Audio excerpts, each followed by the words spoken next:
Salah satu makanan pokok yang dicintai orang Indonesia selain nasi adalah, yes, Indomie. Siapa sih dari kamu yang belum pernah makan ini? At least once in a life, kamu pernah makan Indomie sekali. Atau jangan-jangan sekali sehari makanya. Ada beberapa orang yang bilang katanya Indomie atau mie instan itu makanan yang tidak baik. Tapi ada juga yang bilang, fine-fine aja kok, saya makan tiap hari juga nggak apa-apa. Jadi kali ini saya akan bahas mengenai apa sih dampak dari makan Indomie. Simak setelah yang satu ini.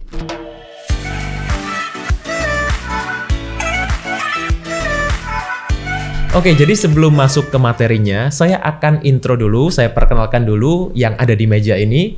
Healthy Cook. Jadi Healthy Cook ini adalah provider makanan sehat yang berdomisili di Surabaya. Jadi ada cateringnya, juga ada cemilan-cemilan sehatnya juga. Spesialisasinya Healthy Cook ini adalah personalized healthy catering. Maksudnya gimana? Bukan healthy catering yang biasa, tapi juga bisa menyesuaikan dengan kebutuhan tiap orang perorangan. Sesuai goalnya, sesuai kondisi kesehatannya, yang disesuaikan dengan kebutuhan masing-masing individu. Oke, sekarang kita akan masuk ke materinya. Halo Sobat Sehat, jumpa lagi bersama dengan saya Dr. Hans di channel kesayangan kita SB30 Health episode Panas, panduan nutrisi tanpa sensor. Dan kali ini, ini momennya berbeda nih dari biasanya. Saya ada mencium bau-bau yang nikmat sekali di depan saya. And yes, you guys can see it well. And this is the thing that we wanna talk about. Indomie. Ya, jadi sesuai dengan tadi yang udah Sobat Sehat dengarkan mengenai, saya akan bahas mengenai apa sih dampak dari kita makan Indomie. Bukan kita, karena saya sudah nggak pernah makan. Mungkin Sobat Sehat yang di rumah yang sering makan Indomie, apa sih dampaknya kalau kamu makan Indomie setiap hari? Nah, karena Indomie ini adalah salah satu mie instan yang sudah mendunia, ya bahkan dimanapun banyak orang yang kalau ke Indonesia titip dong Indomie. Nah, siapa tuh yang nggak seperti itu? Nah, jadi kalau kita bicara mengenai Indomie memang variannya banyak, tapi kita ambil salah satu sampelnya di sini adalah yang paling favorit Indomie goreng. Nah, ada Indomie goreng yang biasa, ada Indomie goreng yang jumbo. Saya tidak berjualan, kita akan bedah nutrisinya, bedah kandungan gizinya seperti apa. Oke, kita mulai dari Indomie yang standar ya, Indomie goreng yang standar nih. Perkemasannya 85 gram itu dia punya total kalori, perkemasan ini satu bungkus ya maksudnya ya, dia punya total kalori adalah 380 kalori. Total lemaknya berapa? Total lemaknya adalah 14 gram, total karbohidratnya adalah 54 gram, di mana di dalamnya ada kandungan gula 8 gram, kandungan serat, lumayan ada seratnya masih ya, ada seratnya 2 gram, dan ada kandungan proteinnya 8 gram. Cukup tinggi untuk mie. Kenapa? Karena mie itu terbuat dari tepung terigu ya, dan tepung terigu itu juga bahannya dari gandum. Otomatis dia juga punya kandungan protein itu. Dan kandungan natriumnya atau mungkin bisa dikenal dengan kandungan garamnya cukup tinggi. Yes, 1070 mg, di mana takaran atau yang disarankan kita tidak melebihi dari 2200 mg per hari. Ini jadi udah hampir setengahnya ya. Hampir setengahnya nih kandungannya, belum kita makan yang lain, satu bungkus sekian. Nah, menariknya di sini kita akan juga tidak hanya bahas mengenai kalorinya, kandungannya apa saja, karbohidrat dan lain-lain, tapi kita akan bahas mengenai bahan bakunya juga. Bahan baku mie-nya sendiri, seperti yang tadi saya sebutkan, yang pertama paling besar adalah tepung terigu. Yang kedua adalah minyak nabati. Nah, minyak nabati ini macam-macam ya, bisa minyak jagung, minyak kedelai, minyak canola dan lain-lain. Kemudian tepung tapioka, ya, di mana tepung-tepungan ini kita sendiri tahu pasti tinggi karbohidrat. Dan tepung terigu juga untuk beberapa orang yang punya masalah gluten sensitivity atau punya masalah alergi gluten, ini tentunya akan menjadi suatu hal yang kurang baik ya, memicu masalah. Kemudian garam ya, seperti yang tadi natrium, kemudian penstabil, pengatur keasaman, zat besi. Mungkin beberapa dari kalian berpikir, zat besi kan baik dok. Well, banyak masalah-masalah kesehatan sekarang yang muncul karena adalah zat besi yang berlebihan dalam darah kita. Jadi zat besi itu baik untuk zat besi yang natural, tapi ketika kita tambahkan zat besi yang sintetik, ini efeknya kurang baik untuk kesehatan. Kemudian apalagi pewarna dan antioksidan. Wah, akhirnya nemu salah satu yang baik nih. antioksidan. Tapi sayangnya antioksidannya ini juga sintetis. Ya, jadi the plot twist yang selama ini orang berpikir, oh semua antioksidan itu baik. Unfortunately, TBHQ ya atau antioksidan yang sintetis ini tujuannya berbeda dengan memerangi radikal bebas. Tapi apa? Antioksidan di dalam yang di dalam makanan-makanan kemasan ini tujuannya adalah untuk pengawet. Ya, mohon maaf sekali lagi ya, mungkin yang selama ini kita pikir baik, tidak semuanya itu baik. Oke, lalu gimana dok dengan nilai gizi Indomie yang jumbo? Wah, tentunya ya, kalau tadi yang mie biasa jumlahnya sekian, yang jumbo ya ada beda lah. Perkemasannya lebih tinggi tentunya buat kalian yang mau lebih kenyang. Biasanya pesan yang jumbo, karena kalau yang biasa, kalau satu terlalu sedikit, dua terlalu banyak, biasanya gitu. Makanya ada varian jumbo kan. Total kalorinya adalah 560 kalori, total lemaknya 21 gram, total karbohidratnya 80 gram, di mana di dalamnya ada kandungan gulanya 13 gram, seratnya 3 gram, proteinnya 13 gram, dan natriumnya 1340 mg. Ya, jadi ini lebih dari setengah kebutuhan natrium kita dalam waktu sehari. Jadi kelihatan ya bedanya. Lalu ya, kenapa sih saya bahas mengenai mie instan? Ya, tentunya karena seperti yang tadi kita bicarakan ya, yang namanya mie instan itu sudah bukan menjadi salah satu makanan tambahan. Ini makanan pokok. Ya, bahkan makanan pokok yang selalu ada di rumah atau lemari rak makanan Anda di rumah. Siapa yang mungkin tidak punya mie instan di dalam rumah? Mungkin ada yang sama dengan saya, atau lebih banyak yang tidak sama dengan saya ya. Nah, mie instan ini sebetulnya adalah salah satu jenis sumber karbohidrat. Karbohidrat yang lain apa? Seperti yang banyak orang sudah tahu adalah nasi. Ya, nasi itu juga salah satu makanan pokok yang sangat dicintai di seluruh belahan Indonesia. Mie instan adalah salah duanya, atau mungkin buat orang-orang pecinta mie ini mungkin adalah justru lebih penting daripada nasi. Lalu apa dok bedanya dengan sumber karbohidrat yang lain? Oke, gini. Kalau kita bicara mengenai nasi sumber karbohidrat, kentang sumber karbohidrat, sagu sumber karbohidrat, roti juga bisa jadi sumber karbohidrat. Bukan berarti kalau kita bicara mengenai mie instan ini dia isinya hanya karbohidrat ya. Ketika saya bicara sumber karbohidrat, artinya apa sih? Artinya adalah di dalam makanan itu yang paling tinggi komposisi nutrisinya adalah yes, karbohidrat. Dan tidak semua karbohidrat itu gula.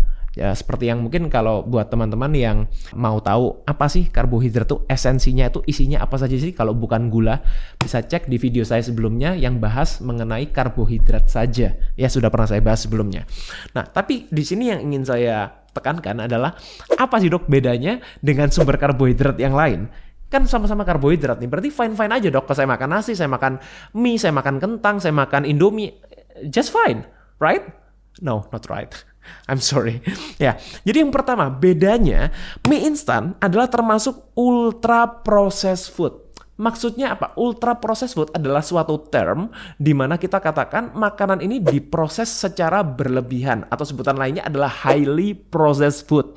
So it's not just processed food. Kalau kita ngomong processed food, ayam dibakar juga processed food, makanan diolah. Telur direbus juga processed food, makanan juga diolah. Ya, but this is not only processed food but highly processed food or ultra processed food. Kenapa bisa dikatakan seperti ini? Apa sih yang tergolong ultra processed food itu? Makanan yang sudah kehilangan bentuk aslinya. Itu sebetulnya esensinya ya, esensinya. Tapi kalau kita mau tarik lebih panjang lagi, dia adalah makanan yang ditambahkan unsur-unsur yang sudah tidak alami lagi. Biasanya kita sebut dengan sintetis. Contohnya adalah pewarna sintetis, antioksidan yang tadi TBHQ sintetis, kemudian penstabil, perasa, pemanis, dan lain-lain, yang lain juga pengawet, salah satunya juga. Yang kedua, apa bedanya dok dengan sumber karbohidrat yang lain, mie instan itu atau Indomie yang kita bahas di sini? Dia punya glycemic index yang tinggi. Nah, glycemic index mungkin beberapa dari teman-teman di sini sudah sering mendengar, atau beberapa mungkin suatu term yang baru. It's okay, nggak apa-apa. Saya jelaskan sedikit. Glycemic index itu artinya apa sih? Seberapa cepat sumber karbohidrat ini meningkatkan gula darah kita. Itu yang kita sebut sebagai glycemic index. Dan kebetulan Indomie atau mie instan itu punya glycemic index yang tergolong tinggi, antara 70 sampai 75, karena di atas 70 itu sudah tergolong tinggi. Nah, akibatnya apa dok? Dia akan meningkatkan gula darah kita secara cepat dan tentunya akan diikuti dengan peningkatan insulin secara cepat juga. Kemudian apalagi bedanya dengan karbohidrat yang lain? Dia juga punya beban glikemik yang tinggi ya. Jadi bukan cuma glycemic index tapi juga glycemic load. Beban glikemiknya itu kurang lebih sekitar 38. Tergolong tinggi karena di atas 20. Klasifikasinya segala sesuatu yang di atas 20 glycemic loadnya ini tergolong tinggi. Akibatnya apa? Again, meningkatkan gula darah, meningkatkan insulin. Oke. Lalu apa sih dok dampaknya kalau kita itu makan ini terus-terusan, makan ini setiap hari, bahkan mungkin ada yang makan sehari lebih dari 1 bungkus. Dampaknya apa? Sebetulnya gini, dampak itu saya tidak bisa mengatakan, oh dampaknya pasti ini. Nggak bisa. Karena apa? Karena ini tergantung dari beberapa hal. Yang pertama tergantung dari apa? Tergantung dari cara makannya. Nah ini yang perlu teman-teman perhatikan ya. Maksudnya cara makannya gimana sih? Kombinasinya. Nah di sini saya berikan contoh yang sudah saya taruh di depan sini. Nah ini adalah kombinasi yang paling banyak terjadi atau paling banyak dilakukan, baik untuk bekal sekolah atau mungkin untuk makan di malam hari, untuk temen nonton bola dan lain-lain. Ini ya. Ini masih agak lebih baik sih. Saya berikan Anda contoh yang sedikit lebih baik karena apa? At least ada telurnya ya, ada telur mata sapinya nih, ada proteinnya itu. Lebih banyak orang-orang mungkin kalau yang mau lebih simpel, makanya gimana? Makan mie ya, Indomie, kemudian dikasih topping bawang goreng di atasnya sama nasi biar kenyang ya, apalagi kalau makannya 1 bungkus tuh biasanya kan nanggung, makanya ditambahin nasi biar kenyang. Yang penting kan kenyang, bisa enjoy time dengan teman-teman, dengan keluarga, dengan pasangan dan lain-lain. No, unfortunately it's not as simple as that. Why? Because when you eat with this kind of combination, kalau kalian makan dengan kombinasi seperti ini, efeknya apa? Efeknya itu kurang baik, apalagi kalau kalian lakukannya setiap hari. Jadi kombinasi is very very important. The second thing ya adalah tergantung dari frekuensinya, seberapa sering kalian makan. Biasanya orang ngomong, enggak lah aku nggak sering-sering banget makanya, gue makanya ya jarang-jarang kok. Tapi masalahnya banyak orang itu jarang itu, setiap orang punya takaran, punya measurement yang berbeda. Ada orang yang bilang, saya makan nggak setiap hari, ya 2 hari sekali lah, atau 3 hari sekali. Atau mungkin ada yang bilang makan seminggu sekali. Atau yang bilang bener-bener jarang adalah sebulan sekali. Ya kalian isi sendiri di kolom komen, kalau kamu makannya berapa kali sih frekuensinya makan Indomie atau makan mie instan yang lain. Yang ketiga dampaknya itu tergantung dari apa lagi. Yang pertama cara makan tadi, frekuensi, dan yang terakhir adalah dari porsi. Nah itu ya, jadi porsi ini juga penting banget karena bagaimanapun kalau kita makan, iya saya makannya cuma 1/4 porsi, ya it's fine, nggak apa-apa ya. Tapi kalau kalian makannya untuk kenyang dan kemudian pesen yang jumbo ya, belum lagi ditambahkan dengan perkedel dan karbohidrat yang lain, tentunya ini akan memberikan suatu dampak yang sangat kurang baik ya. Jadi baik itu ya kalau misalnya seperti apa dampaknya. Yang pertama, cara makannya tepat. Cara makan yang tepat tuh gimana sih? Kalian lihat nih bungkus ya. Kalian lihat di Indomie ya, kalian lihat nih. Gambarnya itu telur ya, kemudian ada sayurnya, ada udangnya. Nah, kamu makannya kayak gini nggak? Gambarnya ini menunjukkan kalau sebetulnya pola makan yang tepat ini seperti ini. Jadi ada apa? Ada telurnya ya, kemudian ada proteinnya, ada udangnya, ada sayurnya. This is the right way ya to eat the Indomie itu. Tapi that's not the truth. Jadi faktanya tidak seperti itu. Faktanya banyak orang yang makan Indomie ya dengan aplikasinya seperti ini gitu. Jadi sudah diajarkan ikuti kombinasi yang tepat tuh di sini. Ya, ikuti kombinasi cara makannya seperti itu. Nah, cara makan yang buruk ya asal-asalan, asal kenyang seperti ini. Kemudian frekuensinya tadi udah saya katakan, kalau tidak sering ya it's okay. Ya, tapi again tidak seringnya itu seberapa. Tiap orang punya measurement, punya standar yang berbeda-beda. Kalau buruk ya kalau gimana ya kalau sering itu. Kemudian porsinya kalau sesuai kebutuhan ya, dimana ini juga sesuai kebutuhan, tiap orang punya kebutuhan yang berbeda. Menjadi buruk kalau apa? Menjadi buruk kalau itu melebihi kebutuhan itu.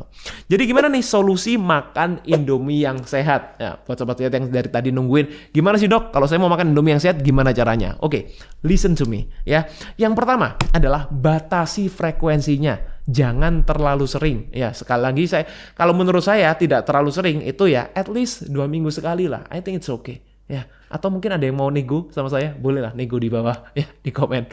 Yang kedua, sesuaikan dengan porsi, terutama adalah asupan karbohidrat. Kenapa dok? Yang perlu diperhatikan adalah asupan karbohidratnya, karena again, Indomie atau mie instan adalah sumber karbohidrat. Jadi yang perlu diperhatikan adalah karbohidrat overall, terutama kita paling gampang acuannya dalam satu hari itu kamu makan karbohidrat apa aja sih? Makan mie, makan roti, makan nasi, makan jajan pasar, makan kroffel, minum boba, semuanya itu adalah karbohidrat. Bahkan buah itu juga karbohidrat. Nah, jadi yang saya maksud sesuaikan dengan porsi adalah sesuaikan dengan total karbohidrat yang kamu konsumsi dalam waktu satu hari, ya, dan juga kebutuhan kalori harianmu itu. Nah, dan yang terakhir adalah jangan merasa bersalah. Ya, kalau memang suatu waktu kamu benar-benar pingin makan Indomie, it's okay. Ya, food is not only about kalori. Makanan itu bukan cuma soal kalori, tapi adalah juga soal apa? Soal psikologis. Kalau kamu memang benar-benar ingin makan dan itu bisa membuat kamu, it can pleasen you, itu bisa buat kamu itu tenang, terutama buat kamu yang tidak abuse ya. Sesekali mau makan, it's okay ya. Tapi sekali lagi jangan in denial, jangan membohongi diri sendiri. Enggak kok, saya nggak sering, padahal sebetulnya sering. Tapi kalau ketika kamu benar-benar ingin makan, benar-benar nikmati setiap gigitannya. Ya, jangan merasa bersalah. Kalau kamu merasa bersalah, kamu stres, ini juga gak baik efeknya buat tubuhmu. Jadi buat kamu yang suka makan Indomie, yang maksud saya mau makan Indomie, it's okay ya, to eat once in every 2 weeks ya. Once in a month, it's okay, gak apa-apa. Tapi benar-benar nikmati, ya benar-benar mindful eating yang sudah pernah saya bahas juga. Jangan merasa bersalah. Kalau kalian merasa bersalah, nggak ada untungnya buat kalian. Ya, semoga ini bermanfaat buat teman-teman yang mungkin hobi makan Indomie, ya atau mungkin punya testimoni mengenai makan Indomie, efeknya apa? Yang selama ini merasa dalam arti punya kegelisahan untuk menjauhi ini, padahal ini makanan favoritnya. Boleh juga share di kolom komen. Semoga ini bermanfaat. Stay fit and stay healthy. Jadi gimana nih solusi makan Indomie yang sehat? Yang pertama adalah batasi frekuensinya. Jangan terlalu sering. Yang kedua, sesuaikan dengan porsi, terutama adalah asupan karbohidrat. Kenapa dok? Yang perlu diperhatikan adalah asupan karbohidratnya, karena again, Indomie atau mie instan adalah sumber karbohidrat. Jadi yang perlu diperhatikan adalah karbohidrat overall, terutama kita paling gampang acuannya dalam satu hari itu kamu makan karbohidrat apa aja sih? Dan yang terakhir adalah jangan merasa bersalah. Ya, kalau memang suatu waktu kamu benar-benar pingin makan Indomie, it's okay. Ya, makanan itu bukan cuma soal kalori, tapi adalah juga soal apa? Soal psikologis. Kalau kamu memang benar-benar ingin makan dan itu bisa buat kamu itu tenang. Sesekali mau makan, it's okay.